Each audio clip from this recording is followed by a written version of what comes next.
The alarm bells rang through Colony Station 7 like angry wasps. Marcus Rivera dropped his coffee mug and ran toward the security center. The hot liquid splashed across his desk, but he did not care. Red alerts meant serious trouble. "What's happening?" Marcus asked as he burst through the doors.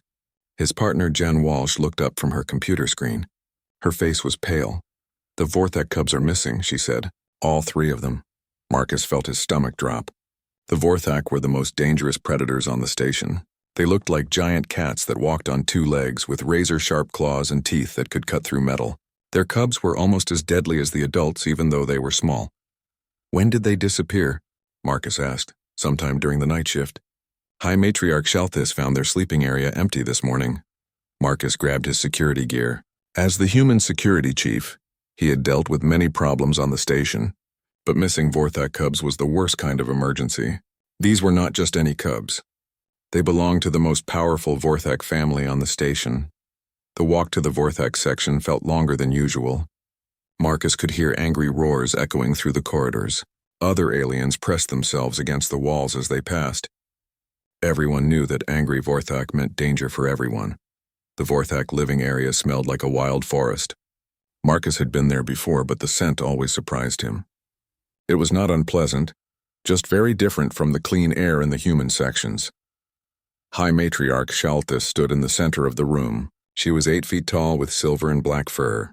Her yellow eyes burned with fury. When she saw Marcus, her lips pulled back to show her fangs. "Human," she growled.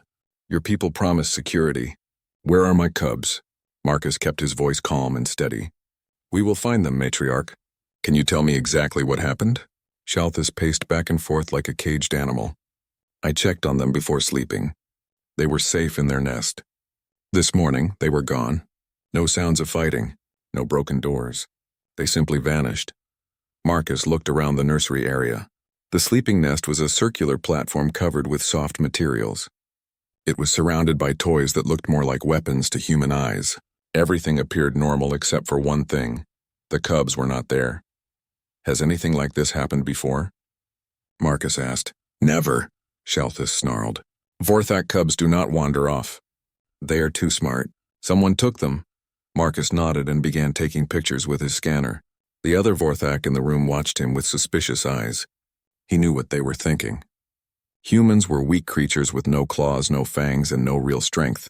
How could they possibly find missing predator cubs? "We need to check all the security cameras," Marcus said, "and interview everyone who was on duty last night." "Your cameras see nothing," another Vorthak said. "We already looked." Marcus was not surprised. The security system on the station was old and had many blind spots.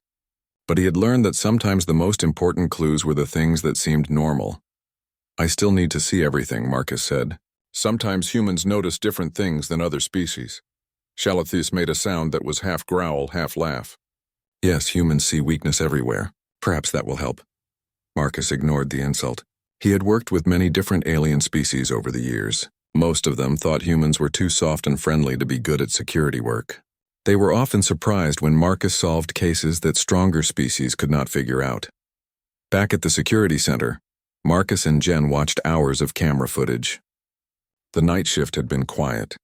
They saw the usual patrol officers walking their routes. They saw a few late-night workers moving through the corridors.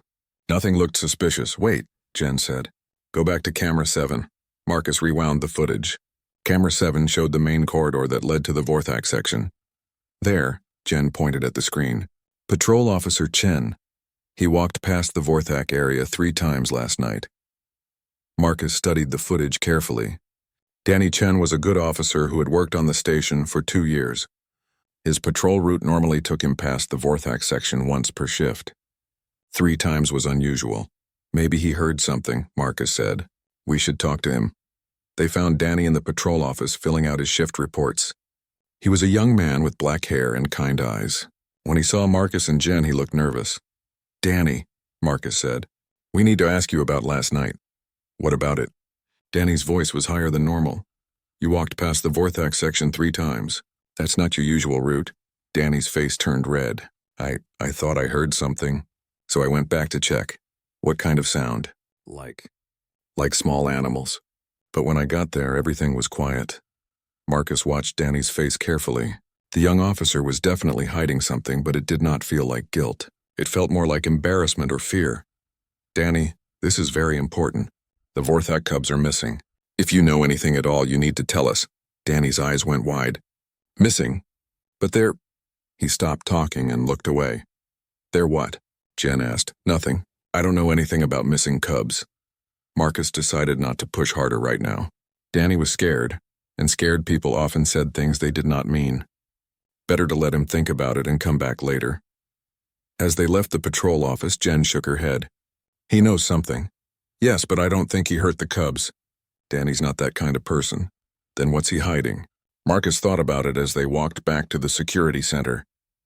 The whole situation felt wrong. Vorthak cubs were dangerous predators. They would not go quietly with a stranger. If someone had taken them by force, there would be signs of a fight. But the nursery had been perfectly clean. The day passed quickly as more aliens came to the security center with questions and theories. The insectoid Zephyrians thought the cubs had been stolen by slave traders. The crystal-like Nexari believed the cubs had simply wandered off and would return when they got hungry. The Vorthak had their own ideas. As the hours passed, they became more and more angry. Marcus could hear them roaring in their section of the station. Some of them wanted to search every room on the station.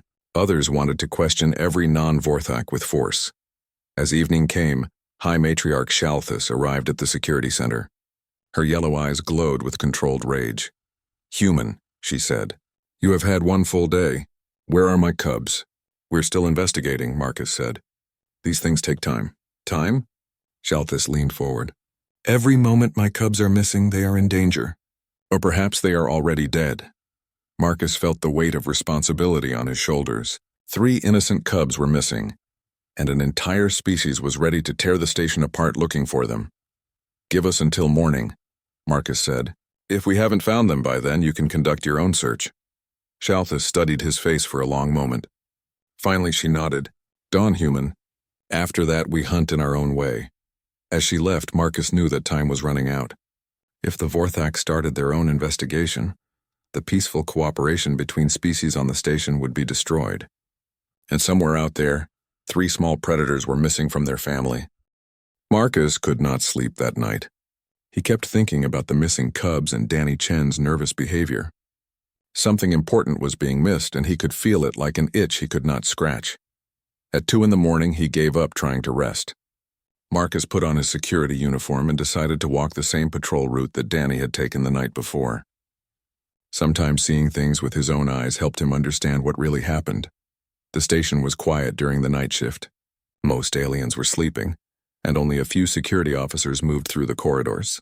The lights were dimmed to simulate nighttime, casting long shadows on the walls. Marcus started at the main security checkpoint and followed Danny's usual route. The path took him through the central corridor, past the dining areas, around the residential sections, and finally near the Vorthak living area. As he walked, Marcus paid attention to every detail. The Vorthak section had thick doors that were always locked at night. The cameras had clear views of most areas, but there were a few blind spots where the corridors curved. When Marcus reached the area near the Vorthak section, he stopped and listened carefully. The night was very quiet, but he could hear the soft sounds of sleeping aliens through the walls. Somewhere in the distance, he heard footsteps. Marcus followed the sound and found Danny Chen walking his patrol route. The young officer looked surprised to see him. "Chief Rivera, what are you doing here so late?" "I couldn't sleep," Marcus said. "I wanted to see the patrol route for myself." Danny nodded, but he still looked nervous. As they walked together, Marcus studied his behavior. Danny kept looking toward the Vorthak section, and his hand touched his shoulder several times as if something was bothering him. "Danny," Marcus said quietly, "I need you to tell me the truth. What really happened last night?" Danny stopped walking. In the dim light, Marcus could see that the young man was struggling with something. His face showed fear, but also something else. Guilt, maybe, or shame. "Chief, I can't. You won't believe me, and everyone will think I'm crazy." "Try me," Marcus said. "I've seen a lot of strange things working security." Danny looked around to make sure they were alone. Then he took a deep breath. "The cubs aren't missing," he whispered. "I know where they are." Marcus felt his heart start beating faster. "Where?" Danny's voice became even quieter. "They're with me. They've been following me on my patrols for 3 nights now. For a moment, Marcus thought he had heard wrong. Following you? Danny, Vorthak cubs are dangerous predators. They don't follow humans around like pets. I know how it sounds, Danny said quickly. But it's true. They escaped from their nursery on their own 3 nights ago. I found them in the corridor and they started following me. Marcus stared at him. Are you saying that 3 of the most dangerous predator cubs in the galaxy have been walking around the station with you? And no one noticed? They're very quiet, Danny said. And they sleep most of the time. During my patrol, they climb onto my shoulders and take naps. The idea was so ridiculous that Marcus almost laughed. Vorthak cubs were born killers. They had claws that could cut through metal and teeth that could bite through bone. The thought of them sleeping peacefully on a human's shoulders was impossible. Danny, I need you to show me these cubs right now. Danny looked terrified. Chief, you don't understand. They're just babies. They're not hurting anyone. I was going to bring them back, but they seem so happy. Show me, Marcus said firmly. Danny led him to a quiet section of the corridor near the cargo bays. As they walked, Marcus noticed something strange. There were tiny scratches on Danny's uniform jacket, and what looked like silver fur stuck to his sleeve. They're probably sleeping, Danny whispered as they approached a storage area. They like to sleep in my jacket. Danny slowly unzipped his security jacket. Marcus moved closer to see what was inside. At first he saw nothing unusual. Then Danny carefully reached into an inner pocket, and Marcus saw something that made him freeze. A tiny silver head poked out of the pocket. It was clearly a Vorthak cub, but it was much smaller than Marcus had expected. The cub looked at Marcus with bright yellow eyes and made a soft chirping sound. This is Pip, Danny said quietly. At least that's what I call him. The other 2 are in my other pocket and on my back. As if responding to Danny's voice, 2 more small heads appeared. One cub had climbed up inside Danny's jacket and was now looking out from the collar area. The 3rd cub was somehow sleeping in Danny's front pocket, completely hidden until now. Marcus could not believe what he was seeing. The cubs looked exactly like tiny versions of adult Vorthak, with silver and black fur, small pointed ears, and yellow eyes. But instead of being fierce and dangerous, they looked cute. They were purring softly and nuzzling against Danny's jacket like affectionate cats. Danny, Marcus said slowly. How is this possible? I don't know, Danny replied. I found them in the corridor 3 nights ago. They were just wandering around, looking lost. When I tried to pick them up to take them back, they climbed onto my shoulders and fell asleep. One of the cubs chirped again and tried to climb toward Marcus. Without thinking, Marcus held out his hand. The tiny predator sniffed his fingers and then began purring even louder. They like you, Danny said with a small smile. They seem to like all humans. I asked Dr. Kim in the medical bay to scan them secretly, and she said they're perfectly healthy. They're just friendly. Marcus felt his mind racing. This discovery changed everything. If the cubs were safe and happy with Danny, then there was no emergency. But how could he explain this to High Matriarch Shalthus? How could he tell the most feared predator species in the galaxy that their babies were acting like human pets? Danny, we have a big problem, Marcus said. Their mother is ready to tear the station apart looking for them. I know, Danny said sadly. I wanted to bring them back, but every time I try, they get upset and won't leave me alone. And they're so small and helpless. What if their parents are angry at them for wandering off? Marcus looked at the 3 cubs who were now all trying to climb onto his arms. They were incredibly light, probably weighing only a few pounds each. Their claws were sharp but tiny, and they seemed more interested in cuddling than hunting. We need to take them back tonight, Marcus said, but we need to do it very carefully. This situation could cause a diplomatic crisis if we handle it wrong. Danny nodded reluctantly. As he started to gather the cubs back into his jacket, Marcus noticed something else strange. The cubs did not want to be separated from Danny. They chirped unhappily when he tried to put them away, and kept trying to climb back onto his shoulders. It was clear that some kind of bond had formed between the human officer and the predator cubs. But that should have been impossible. Vorthak only bonded with their own species, and only within their family groups. As they walked back toward the Vorthak section, Marcus tried to figure out how to handle the situation. He needed to return the cubs safely, but he also needed to understand why this had happened. If Vorthak cubs could bond with humans, it might change everything about how the species interacted. Danny, Marcus said as they walked, Tomorrow, we're going to need to explain this to a lot of very confused and angry aliens. Are you ready for that? Danny looked down at the cubs sleeping peacefully in his jacket. I just want them to be safe and happy. If that means getting in trouble, then okay. Marcus realized that Danny Chen might be the most important person on the station right now. Whatever was happening between humans and Vorthak cubs could change the future of interspecies relations. But first they needed to survive telling High Matriarch Shalthus that her missing babies had been taking naps on a human security guard. Marcus spent the rest of the night thinking about how to handle the situation. By morning he had a plan, but he knew it was risky. He called Jen Walsh and Dr. Yara Okonkwo, the station's xenobiologist, to meet him in his office before dawn. "You're not going to believe this," Marcus said when they arrived. He explained everything that Danny had told him and showed them the photos he had taken with his scanner. Jen stared at the pictures on his computer screen. "Those are definitely Vorthak cubs. But they look so peaceful." Dr. Okonkwo studied the images more carefully. She was an expert on alien biology and had worked with many different species. "This is very strange," she said. "Vorthak cubs should be showing aggressive behavior by this age. They should be practicing hunting and fighting, not sleeping on humans." "That's what I thought," Marcus said. "But I saw them myself. They were completely relaxed and friendly."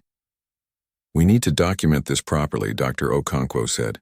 "This could be the most important xenological discovery in decades." Marcus nodded. "But first we need to return the cubs to their mother. She's expecting an answer this morning." They found Danny in the patrol office looking like he had not slept at all. The cubs were hidden in his jacket again, and Marcus could see small movements as they shifted around. "How are they doing?" Marcus asked. "They're hungry," Danny said. "I've been feeding them some of my protein bars, but I don't think that's the right food for them." Dr. Okonkwo smiled.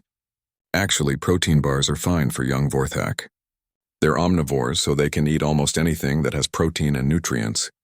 As if they had heard her, one of the cubs poked its head out of Danny's jacket and chirped. Dr. Okonkwo reached out slowly, and the cub sniffed her hand before allowing her to pet its small head. "Remarkable," she whispered. "They're showing trust behavior toward multiple humans. This should not be possible." Marcus looked at his watch. "We need to go. Shalthus will be waiting for us." The walk to the Vorthak section felt like the longest journey of Marcus's life. He had faced dangerous situations before, but this was different. He was about to tell the most powerful predator on the station that her children had been playing with humans. When they reached the Vorthak area, they found High Matriarch Shalthus waiting with several other adult Vorthak. Her yellow eyes locked onto Marcus immediately. "Well, human, do you have news of my cubs?" Marcus took a deep breath. "Yes, Matriarch. We found them. They are safe and unharmed." Shalthus stood up quickly, her 8-foot frame towering over the humans. "Where are they? Who took them?" "No one took them," Marcus said carefully. "They escaped on their own and have been exploring the station." Before Shalthus could respond, one of the cubs in Danny's jacket made a small chirping sound. The matriarch's ears twitched and she moved toward Danny with surprising speed. "My children," she growled. "They are here. Give them to me." Danny looked terrified but slowly began to open his jacket. The first cub poked its head out and saw its mother. Instead of jumping toward her immediately, it looked back at Danny and chirped again. Shalthus made a low rumbling sound that Marcus had never heard before. Her eyes narrowed as she watched her cub nuzzle against Danny's neck. "What have you done to my child?" she demanded. "Nothing harmful," Dr. Okonkwo said quickly. "We believe the cubs formed a social bond with Officer Chen. This is very unusual behavior, but not dangerous." The second cub emerged from Danny's jacket and climbed onto his shoulder. When it saw its mother, it chirped happily but made no move to leave Danny. The third cub remained curled up in Danny's front pocket, apparently still sleeping. Shalthus stared at the scene with growing confusion and anger. Vorthak cubs do not bond with other species. This is not natural. "We agree that it's unusual," Marcus said. "But as you can see, the cubs are healthy and happy." Shalthus stepped closer to Danny, who stood very still. She was close enough now that Marcus could hear her breathing. Her claws were extended and her muscles were tense. "Give me my children," she said in a low, dangerous voice. Danny carefully lifted the first cub and held it out toward Shalthus. The cub went to its mother willingly, but it kept looking back at Danny and making soft sounds. Shalthus held her child close, examining it for any signs of harm. The second cub was more reluctant to leave Danny's shoulder. When Danny tried to lift it, the cub gripped his jacket with its tiny claws and chirped unhappily. Shalthis had to gently take the cub from Danny, and even then it continued to reach toward the human.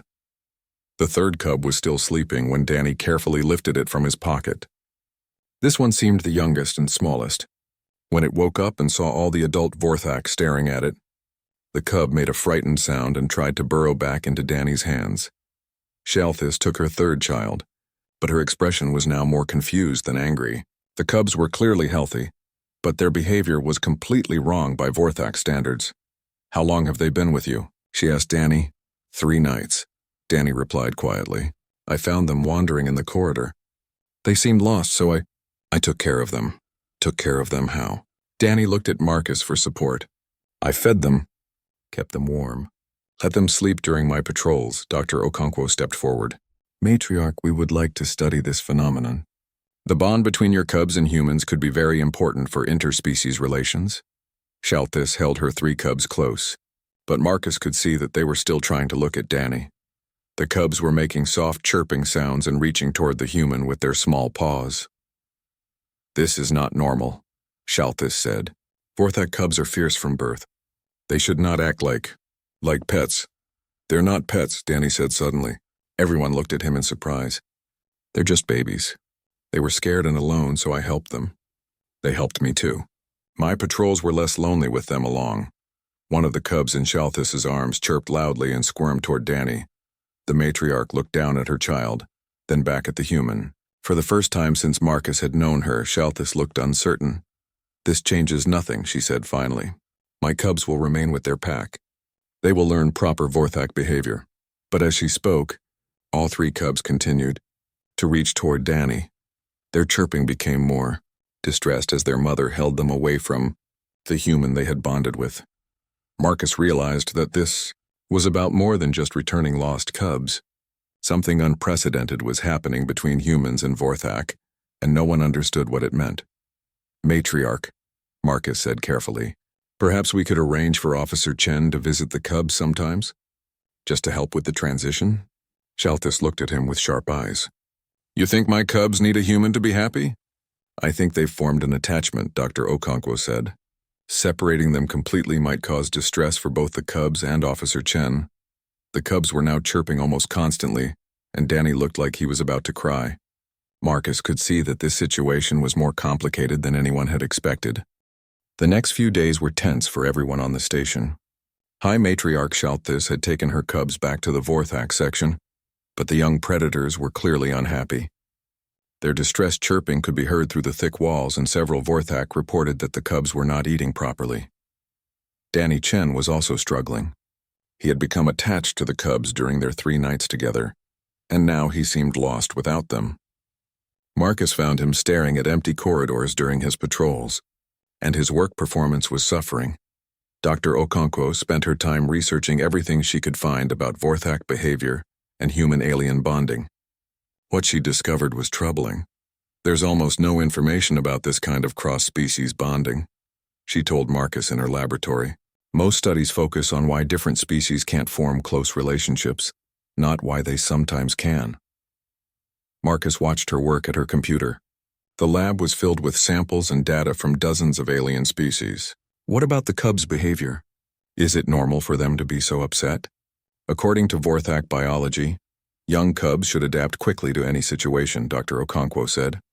"They're supposed to be mentally flexible until they reach adult size. But these cubs are acting like they've lost a family member." That afternoon, Marcus received an unexpected visitor. High Matriarch Shalthis came to the security office alone, which was very unusual. She normally traveled with other Vorthak for protection and status. "Human," she said, "we need to discuss my cubs." Marcus gestured for her to sit, but she remained standing. Her yellow eyes looked tired, and her usually perfect fur appeared ruffled. "They will not eat," she continued. "They will not play. They spend all their time looking toward the door and making sad sounds. This is not normal behavior for Vorthak cubs, am I?"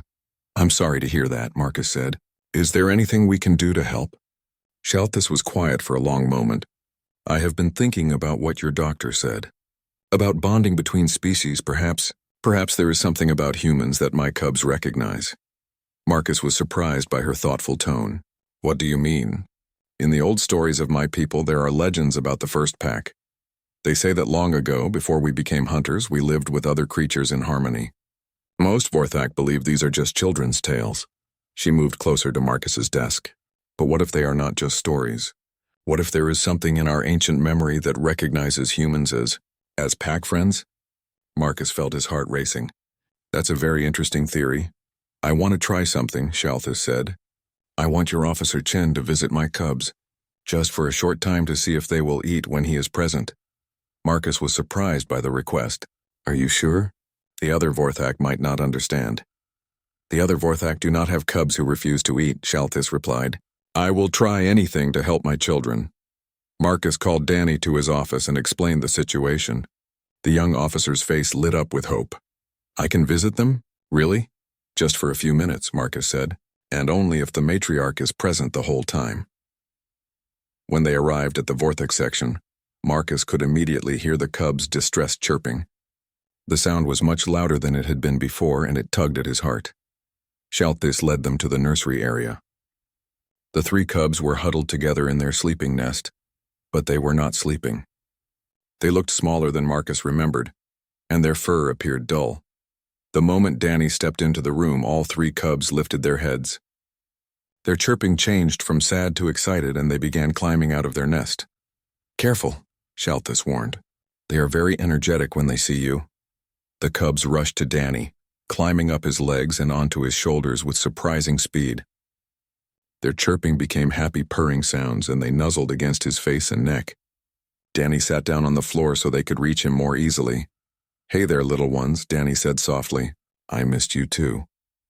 Marcus watched in amazement as the cubs transformed from sad, listless creatures into energetic, playful babies. They climbed all over Danny, exploring his pockets and playing with his hair. One of them found the protein bar in his jacket and chirped excitedly. They remember where you keep food, Dr. Okonkwo observed. She had brought her scanner to record the interaction. Shalthus watched her cubs with mixed emotions. Marcus could see relief in her eyes, but also confusion and perhaps a little jealousy. They are happy now, she said. But why? What do you have that I do not? Danny looked up at her while the cubs climbed on his shoulders. I don't know, matriarch. Maybe it's because I'm different? Sometimes being different can be good. Humans are weak, Shalthus said, but her tone was not insulting. You have no claws, no fangs, no strength. How can my cubs feel safe with you? Maybe that's exactly why they feel safe, Dr. Okonkwo said thoughtfully. Humans aren't threatening to them. You and the other adult Vorthak are large and powerful. To small cubs, that might be overwhelming. Marcus watched as one cub curled up in Danny's lap while the other 2 perched on his shoulders. Danny's not trying to teach them or train them. He's just being kind. Kindness. Shalthus repeated the word as if it was foreign to her. This is important to humans? Very important, Danny said. Especially with children. Human babies need kindness to grow up healthy and happy. And you think my cubs need this too? Marcus could see that Shalthus was struggling with new ideas. Everything she had been taught about Vorthak nature was being challenged by what she saw with her own eyes. Dr. Okonkwo checked her scanner readings. The cubs' stress hormones have dropped significantly since Officer Chen arrived. Their heart rates are calmer, and their brain activity shows signs of contentment. One of the cubs had fallen asleep in Danny's arms, purring softly. The other 2 were playing with his hair, treating it like nesting material.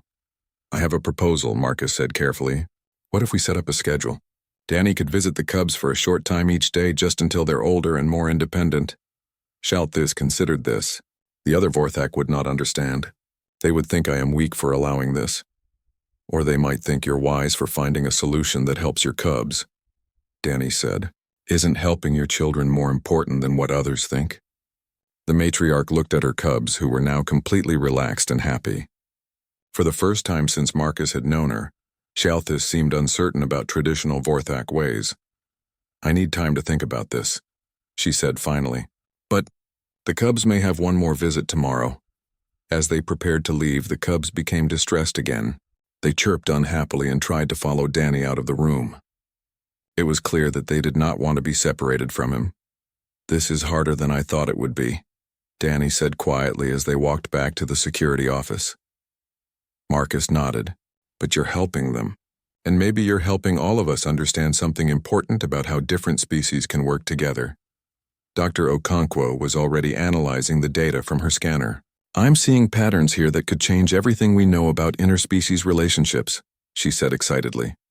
Marcus realized that they were in the middle of something much bigger than missing cubs. They were discovering that the boundaries between species might not be as fixed as everyone believed. 3 weeks later, Dr. Okonkwo called an emergency meeting with all the species representatives on the station. Her laboratory was filled with data charts, biological samples, and research reports. Marcus, Jen, and Danny were also present, along with High Matriarch Shalthus and several other Vorthak leaders. What I'm about to tell you will change how we understand interspecies relationships, Dr. Okonkwo began. My research into the bonding between humans and Vorthak cubs has revealed something extraordinary.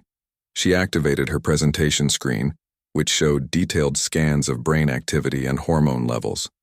Humans produce a unique combination of chemical signals that accidentally mimics the safe family markers of many different species. The Zephyrian representative, a tall insectoid creature, clicked his mandibles in confusion. What does this mean in simple terms? It means humans are naturally designed to be universal caretakers, Dr. Okonkwo explained. Your evolution as cooperative hunters and child rearers created biological systems that other species recognize as trustworthy and safe. Marcus watched as the various alien representatives absorbed this information. Some looked skeptical, others fascinated. You're saying humans accidentally speak a universal language of friendship? Asked the Nexari delegate, her crystal body chiming softly. Exactly, Dr. Okonkwo continued. And it explains many things about human behavior that have puzzled other species. Your tendency to adopt pets, your success as diplomats despite lacking physical strength, your ability to form alliances with very different cultures. High Matriarch Shalthus had been quiet during the presentation, but now she spoke. This research is based on my cub's behavior with Officer Chen. I can confirm that what the doctor says is true. She gestured to Danny, who was sitting nearby with one of the cubs sleeping peacefully in his lap. Over the past 3 weeks, the daily visits had become a normal part of station life. The cubs were healthier and happier, and even the other Vorthak had begun to accept the unusual arrangement. My cubs have grown stronger and smarter since they began spending time with humans, Shalthus continued. They are learning both Vorthak hunting skills and human cooperation skills. This makes them better than either species alone. Marcus smiled as he watched the cub in Danny's lap. The little predator had grown significantly over the past weeks, but it still loved to sleep curled up against its human friend. The other 2 cubs were exploring the laboratory under Dr. Okonkwo's careful supervision. There's more, Dr. Okonkwo said. We've tested this theory with other species young. The results are remarkable. She showed them video recordings of human security officers interacting with juvenile aliens from various species. In every case, the young aliens showed signs of comfort and trust around humans. The insectoid younglings from the Zephyrian colony were calmer and more focused when humans were present. During their learning sessions, she explained. The young Nexari showed improved crystal formation when they spent time in human company. The representatives began talking among themselves in their various languages. Marcus could hear surprise, excitement, and some concern in their voices. This explains much about human behavior, the Zephyrian representative said. We have often wondered why humans try to help everyone, even when it brings them no benefit. And why human diplomats are so effective, added the Nexari delegate. They make other species feel safe without realizing it. Danny looked up from the cub in his lap. Does this mean there's something wrong with us? Are we just accidentally manipulating other species? Not at all, Dr. Okonkwo assured him. This is a natural part of your evolution. Humans developed these traits because they helped your species survive. The fact that they also help other species is a fortunate coincidence. High Matriarch Shalthus stood up, her impressive height commanding attention. I have been thinking about this discovery for many days. I believe it offers us an opportunity. She looked around the room at all the different species representatives. What if we made this cooperation official? What if humans became bridges between all our species? Marcus was intrigued. What do you mean? On this station we have many different species trying to work together. But we often misunderstand each other because we are so different. Humans could help us understand each other better. The idea sparked immediate discussion among the representatives. Some loved the concept, while others worried about humans having too much influence. We would need safeguards, the Zephyrian representative said. Humans are still a young species.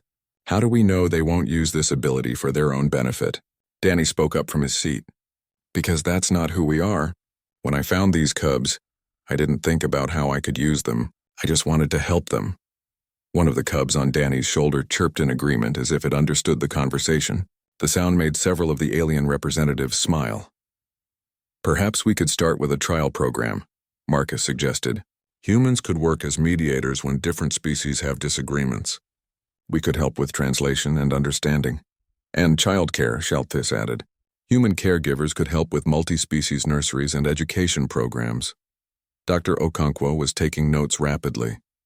We could establish a new department for interspecies relations with humans as specialized coordinators. Over the next hour, they developed a detailed plan. Humans would receive special training in alien cultures and biology. They would work in teams with representatives from other species to handle diplomatic issues, educational programs, and social integration. The cubs, now fully awake and energetic, had become the center of attention. They moved freely between Danny and their mother, comfortable with both. When other alien representatives offered their hands, the cubs sniffed them carefully and then allowed themselves to be petted. They're already showing us how this could work, Marcus observed. They're learning to trust multiple species while staying connected to their own family. 3 months later, Colony Station 7 had become the most successful multi-species community in the galaxy. The Interspecies Relations Department, led by humans but including members from every species on the station, had solved dozens of cultural conflicts and misunderstandings. Danny Chen had become the first official human-alien family coordinator. His job was to help alien families who were having difficulties adapting to multi-species life. The Vorthak cubs, now half-grown and much larger, still accompanied him on some of his rounds. Marcus stood in the observation deck, watching the central plaza of the station. Below him, aliens from different species were working together, playing together, and in some cases raising children together. Human caregivers could be seen helping with young aliens of various species, while alien adults taught human children about their cultures. The cubs had grown into confident young predators, but they were unlike any Vorthak that had existed before. They could hunt and fight when necessary, but they also knew how to cooperate with other species and solve problems without violence. It's amazing how 3 lost cubs changed everything, Jen said, joining Marcus at the observation window. Marcus nodded. They weren't really lost, though. They were looking for something their species had forgotten they needed. Down in the plaza, Danny was teaching a mixed group of alien youngsters how to play a human game. The Vorthak cubs were helping him demonstrate, their natural athleticism making them excellent at the sport. But they were careful not to use their claws or strength in ways that might hurt the smaller children. Family, Marcus said quietly. They were looking for a bigger family. As he watched, one of the cubs looked up at the observation deck and chirped happily when it saw Marcus. Even from this distance, the sound of contentment was clear. The galaxy had learned something important about humans that day. They weren't the strongest or the smartest species, but they had something special. They had the ability to make others feel like they belonged to the same family.